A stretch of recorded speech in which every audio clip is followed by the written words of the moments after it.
everybody, it's Kelly here again, and today I'm going to talk to you about portion sizes. So we've been talking about clean eats and the idea of eating the food that we eat being healthy and nutritious and clean, but it's also how much we eat that we need to be focused on.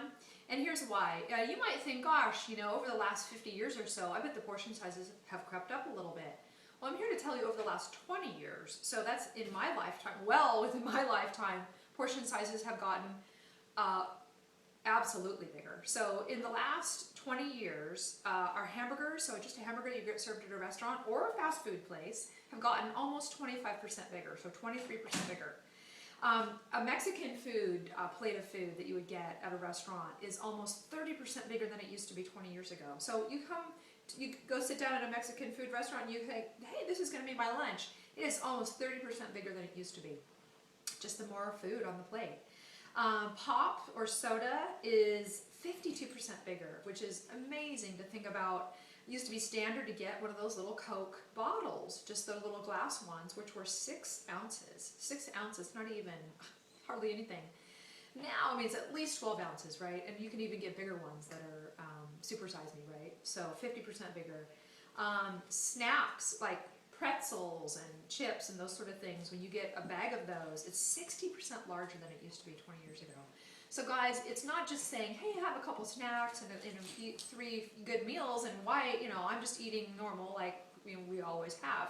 You're eating more calories, at least 25% more calories a day just in the things that are bigger portions than what they used to be. So that really adds up. Another thing that we have to think about is how we eat at home. So we talked about portion sizes of things we're getting out there at stores or restaurants, but actually at home as well. Right here I have an example of some Noritake china.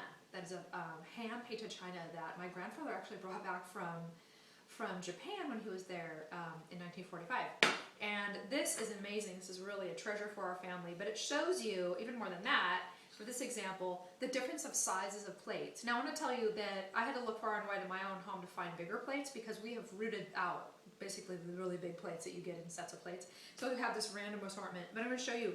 This was a salad plate from back in the 1945, 1950s, okay? So this right here is the area you would cover in the white, was what you would cover with the actual food.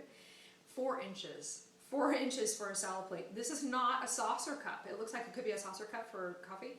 This is a salad plate.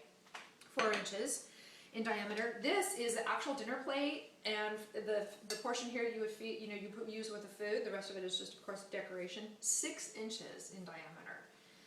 All right, now we have the plates that we have today. These are actually some cool bistro plates I actually got at Starbucks. I used to work there, and these are just for, we would serve, muffins and things like if people stayed in the store, or they sold them retail, so you could have like a little snack on here, right?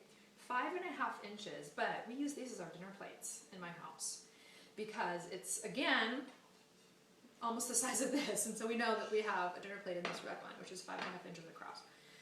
Okay, this kind of more stylish Art Deco looking one is, of course, you're just filling the food in diameter here to where it starts to go out, and it's 7 inches across. Okay, so now we're kind of hitting in the middle of these, between 5.5 and 7 inches, and of course the old one was 6 inches.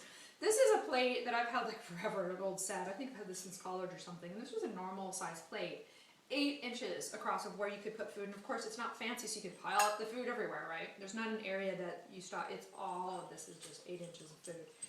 So I want to show you even just the plate sizes themselves are bigger than what they used to be, and you really have to look at the plates that you have. And here's the idea with this: there are studies that have been done.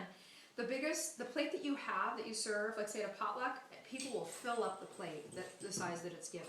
Okay, so people will feel like they've been satisfied if they have a plate that whatever plate size was given to them, that they fill that up. So people are going to feel like if you have like a little, this is meant to be kind of a fancy, like I called it Art Deco, but for food, where you pile something up in the front, on the top and make it look really fancy, but you're not going to feel so satisfied with that kind of a plate with one little dinky thing in there is that you're like even stuffing this full of food. Okay, so a lot of it is psychological, but portion sizes are super important to talk about for the snacks out there, the things we're getting in restaurants, but also for how we're feeding ourselves at home.